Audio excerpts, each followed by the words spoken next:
안녕하세요. 사회복지사 혜쌤입니다. 환경체계에 대해 어려워하는 다보기를 위해서 준비했습니다. 제가 정말 좋아하는 재밌는 이론이에요. 일단 환경체계는 브롬펜브레너라는 학자에 의해 정리가 되었습니다. 브롬펜브레너의 환경체계는 생태학을 바탕으로 하죠. 생태라는 뜻은 생물이 살아있는 모양이나 상태 등에 관한 것이라고 표준국어 대사전에서 확인할 수 있습니다. 즉, 생물이 살아있는 모양이나 상태 등을 연구한 게 생태학이에요. 환경과 인간이라는 부분을 하나로 묶어 공부하던 생태학 이론에 브롬펜브레너는 체계적인 부분까지 넣은 겁니다. 쉽게 예를 들어서 옛날에는 아이스크림을 아이스크림 하나로 보고 딸기, 메론, 초코, 바닐라 색을 섞어서 먹었어요. 그런데 사실 아이스크림은 체계적으로 나눌 수 있다. 딸기도 있고 메론도 있고 초코, 바닐라도 따로 볼 수 있다 라고 이야기했다고 볼 수 있는 거죠. 그런 점에서 생태학과 생태체계 이론은 아주 다른 것이 아니라 생태학에 체계 이론을 더했다고 보시면 됩니다. 체계 이론에서는 미시체계와 중간체계, 외부체계, 거대체계 총 4가지 체계로 나뉩니다. 어렵다고요? 자, 우리의 몸이 둥실둥실 풍선이라고 생각해 봅시다. 우리의 몸을 생각하기 어렵다고요?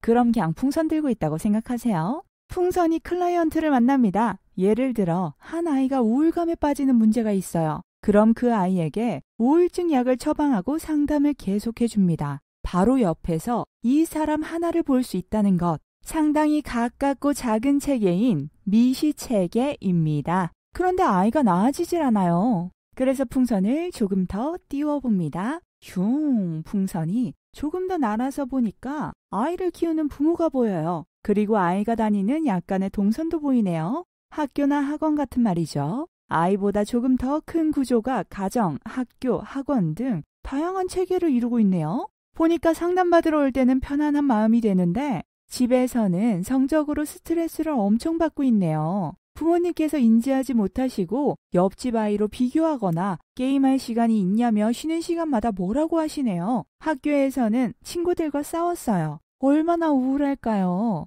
이 체계가 바로 중간 체계입니다. 개인을 포함하고 있는 개인과 거대 체계 사이의 중간 크기죠. 그래서 부모님과 상담을 하려고 보니 부모님도 부모님만의 사는 세계가 있으시겠죠. 그래서 풍선을 조금 더 높이 띄워봅니다. 조금 더 높이, 멀리서 바라보니까 부모님을 이루고 있는 체계들이 보이네요. 부모님께서는 직장에서 스트레스가 너무 커 보여요. 물론 그렇다고 그러면 안 되는데 직장에서 스트레스를 받고 부모님의 친구들을 만났는데 다들 자식 자랑, 성적 자랑을 해요. 자식이 잘 크는 모습을 보면서 직장 스트레스가 날아간다고 이야기하고요. 우리 아이가 이렇게 성적을 받아왔는데 내가 이 맛에 일을 한다고 얘기를 해요. 그 친구가 자식들을 보며 힐링받는 모습을 부러워했던 부모님은 나도 널 자랑하고 싶은데 라는 말은 못하고 애꿎은 화만 냅니다. 너 성적 몇 점이야? 너 공부 안 하고 또 게임했지? 내가 뭘 위해 일을 하나 싶다 하고 짜증이 먼저 나가게 됐네요.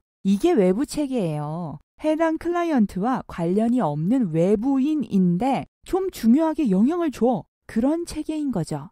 그래서 그 외부 체계는 어떤 부분이 문제일까 풍선을 더 띄워봅니다. 이제는 개인은 점처럼 보이거나 점보다 작게 보여요. 더 높게 올라갔더니 우리나라의 교육 입시 제도가 보이네요. 좋은 대학을 가기 위해 노력해야 하는 사회적 구조와 법도 보이고 좋은 성적을 얻어야 좋은 대학에 가서 좋은 직장 가서 행복해진다는 이념이나 가치관 같은 것도 보여요. 아닌 것 같은데 세상이 자꾸 성적을 요구해. 이게 거대 체계, 즉 거시 체계예요. 이런 상황 속에서 괜찮아, 성적이 전부가 아니야, 잘 될 거야 라고 상담하고 약을 처방해도 상황이 변하지 않는 한 아이에게만 개입해서는 괜찮아지지는 않을 가능성이 높다는 거죠. 다 연결되어 있다는 것을 유기적이라고 합니다. 톱니바퀴가 하나가 돌아가야 모두가 돌고 그래야 한 기계가 제대로 작동되는 것 같은 구조를 말하죠. 그런 것처럼 사실 알고 보면 한 개인은 개인만 존재하는 것이 아닌 모든 체계의 구조 속에 있는 존재라는 거예요.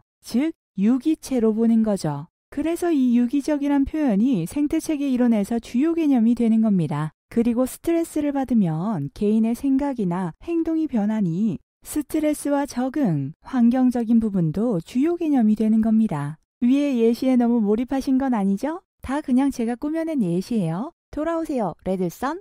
나중에 공무원 공부까지 하시게 되면 시간체계 등에 대해서도 더 깊이 공부하게 되시겠지만 일단 기본적으로 이 네 가지 개념, 미시, 중시, 외부, 거시, 체계만 잘 잡고 계셔도 유용할 겁니다. 오늘도 사회복지 지식 하나 더 알게 되셨으니 불안함 내려놓으시고 뿌듯함 안고 하루를 시작하세요. 다복 하나로 되세요.